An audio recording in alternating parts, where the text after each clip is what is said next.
Supreme court sex వర్కర్లకు సంబంధించి చారిత్రాత్మక తీర్పును వెలువరించింది.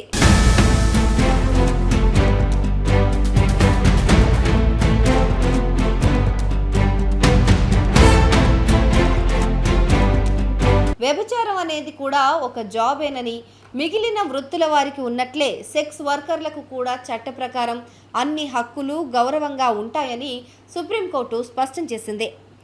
దేశంలోని సెక్స్ వర్కర్ల హక్కులు, వారి రక్షణకు సంబంధించిన కేసు విచారణలో భాగంగా సుప్రీంకోర్టు ఈ చారిత్రాత్మక తీర్పును వెలువరించింది.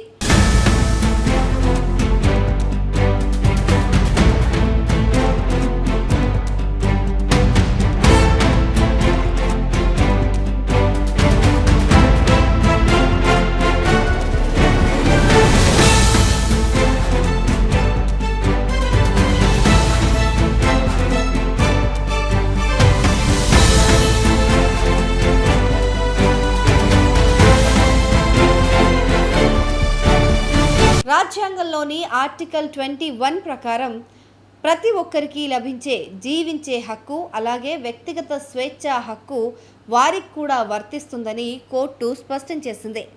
జస్టిస్ ఎల్ నాగేశ్వరరావు నేతృత్వంలోని త్రిసభ్య ధర్మాసనం ఈ ఆదేశాలను జారీ చేసింది. తీర్పులో భాగంగా సెక్స్ వర్కర్లు కూడా ఈ దేశ పౌరులేనని, వారికి చట్ట ప్రకారం సమాన రక్షణ లభిస్తుందని కోర్టు తెలిపింది.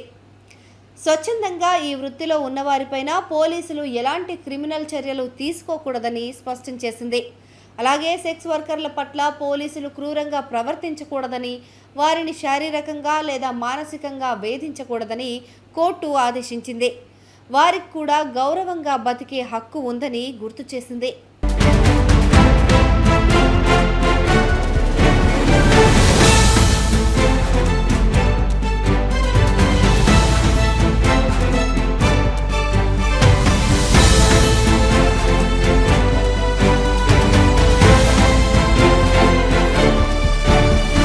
సమ్మతితో సెక్స్ వర్క్ చేయడం నేరం కానప్పటికీ బ్రోతల్ హౌస్ నడపడం, మానవ అక్రమ రవాణా చేయడం చట్ట ప్రకారం నేరమేనని కోర్టు స్పష్టం చేసింది. మైనర్లను ఈ వృత్తిలోకి దించితే కఠిన చర్యలు ఉంటాయని హెచ్చరించింది. ఒక లైంగిక కార్మికురాలి బిడ్డను ఆ తల్లి నుంచి వేరు చేయకూడదని కోర్టు తెలిపింది.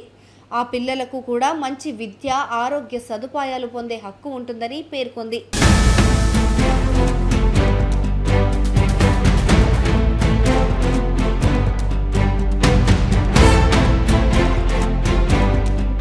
లైంగిక కార్మికులకు రేషన్ కార్డులు, ఓటర్ ఐడీలు, ఆధార్ కార్డులు జారీ చేయాలని కేంద్ర, రాష్ట్ర ప్రభుత్వాలను సుప్రీంకోర్టు ఆదేశించింది.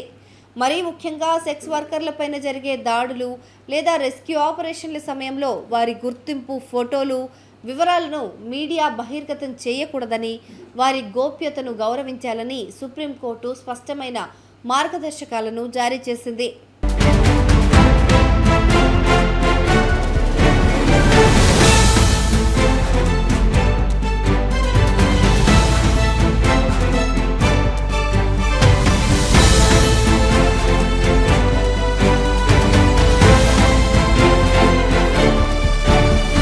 మొత్తంగా వృత్తి ఏదైనప్పటికీ ఈ దేశంలో ప్రతి పౌరుడికి గౌరవంగా జీవించే హక్కు రాజ్యాంగం కల్పించిందని ధర్మాసనం వ్యాఖ్యానించింది.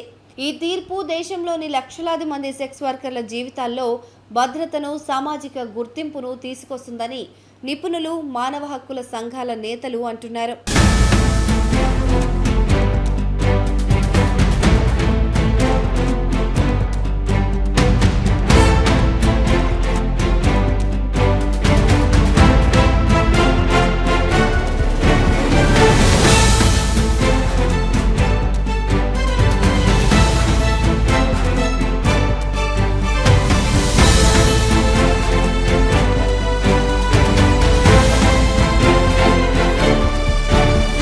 మరి దీన్ని అమలు చేసే బాధ్యత కేంద్ర, రాష్ట్ర ప్రభుత్వాల చేతుల్లో ఉంటుంది.